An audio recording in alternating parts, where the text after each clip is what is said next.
Hello friends, welcome to வில்லேஜ்காரங்க channel. இன்றைக்கி நம்ம சேனலில் ஒரு சைடிஷ் ரெசிபி தான் பார்க்க போகிறோம். ஆமாங்க, பலாக்கொட்டை மசாலா எப்படி செய்யலாம்னு சொல்லி பார்க்கலாம். அதுக்கு ஃபஸ்ட்டு பலாக்கொட்டையை ஒரு 2 மணி நேரம் தண்ணியில் ஊற வச்சுட்டு அதில் இருக்க ஸ்கின்லாம் பீல் பண்ணிடுங்க. அப்புறம் அதை குக்கரில் கொஞ்சோண்டு உப்பும் மஞ்சளும் சேர்த்துட்டு ஒரு 3 விசில் விட்டு எடுத்துக்கோங்க. அப்புறம் நான் ஒரு கடாயில் ஒரு 2 ஸ்பூன் எண்ணெய் சேர்த்துருக்கேன். எண்ணெய் சூடானதும் அதில் 2 கிராம்பு, 2 அன்னாசி பூ சேர்த்துக்கோங்க. அது கூட கொஞ்சம் போல் பட்டையை இந்த மாதிரி சும்மா க்ரஷ் பண்ணி போட்டுக்கோங்க.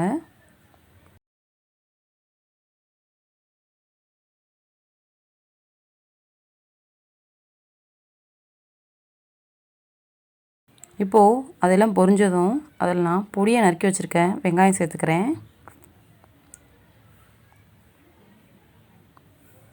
2 பெரிய வெங்காயம் சேர்த்துருக்கேன். இப்போது எல்லாத்தையும் நல்லா கலந்துட்டு லைட்டாக வதங்க வச்சுருங்க.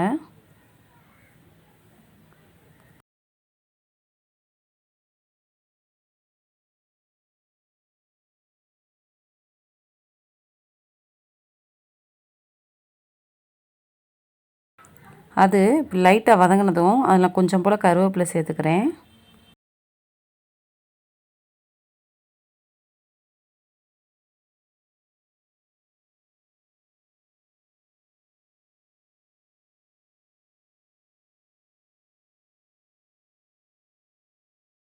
இப்போது வெங்காயம் ஓரளவுக்கு வதங்கிருச்சு. இந்த ஸ்டேஜில் அதில் நான் கொஞ்சம் நறுக்கின வெள்ளைப்பூடும் கொஞ்சம் போல் இஞ்சியும் சேர்த்துருக்கேன். கிட்டத்தட்ட 2ம் ஒரு ஸ்பூன் இருக்கும். எல்லாத்தையும் சேர்த்து நல்லா வதக்கிடுங்க. நீங்கள் இஞ்சி பூண்டு பேஸ்ட்டாக வேணாலும் சேர்த்துக்கலாம்.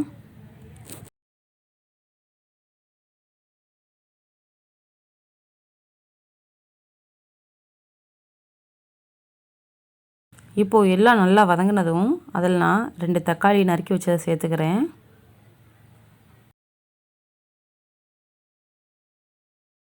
தக்காளி சீக்கிரம் வதங்கன்னா அதில் கொஞ்சம் போல் உப்பு சேர்த்துட்டு வதக்குங்க, அப்போ சீக்கிரம் வதங்கிடும். இப்போ இது வதங்கட்டும். இப்போ பாருங்கள், நம்ம தக்காளி ஓரளவுக்கு வதங்கிருச்சு. இந்த ஸ்டேஜில் நான் 2 ஸ்பூன் மிளகாய் தூள் சேர்த்துருக்கேன். உங்களுக்கு காரம் இன்னும் அதிகமாக வேணால் சேர்த்துக்கோங்க, இல்லை கம்மியாக வேணால் குறைச்சிக்கோங்க. 1/2 ஸ்பூன் கரம் மசாலா சேர்த்துருக்கேன். இதுவே நல்லா காரமாக தான் இருக்கும். அந்த மசாலாவோட ரா ஸ்மெல் எல்லாம் போகட்டும், அது வரைக்கும் நல்லா வதக்கிடுங்க. இப்போது அதில் தேவையான அளவு உப்பு சேர்த்துக்கோங்க.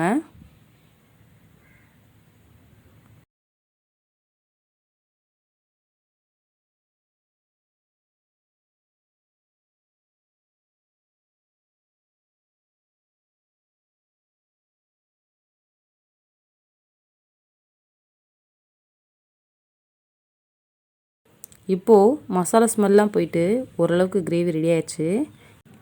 இப்போது இந்த ஸ்டேஜில் நான் உப்பு மஞ்சள் சேர்த்து வேக வச்சு எடுத்துருக்க பலாக்கொட்டையை அதில் சேர்த்துடலாம்.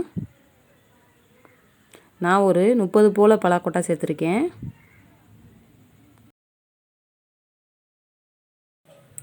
எல்லாத்தையும் இப்படி நல்லா கலந்து விட்ருங்க.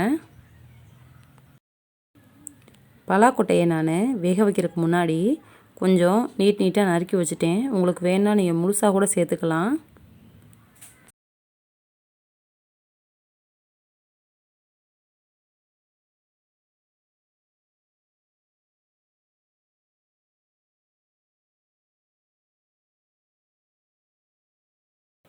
இப்போது மசாலாவும் பலாக்கொட்டையும் ஓரளவுக்கு ரெடி ஆயிடுச்சு. இந்த ஸ்டேஜில் நான் ஒரு 1/2 டம்ளர் தண்ணி சேர்த்துக்கிறேன்.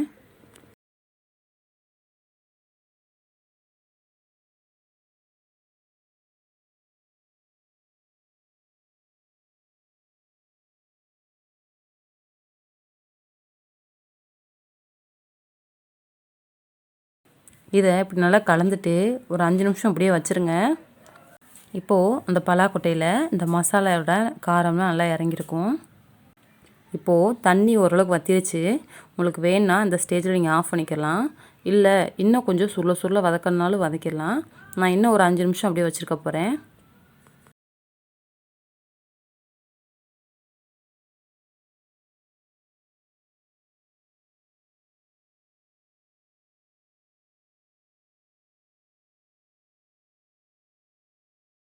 இப்போது இந்த ஸ்டேஜில் நான் அடுப்பை ஆஃப் பண்ணிட்டேன்.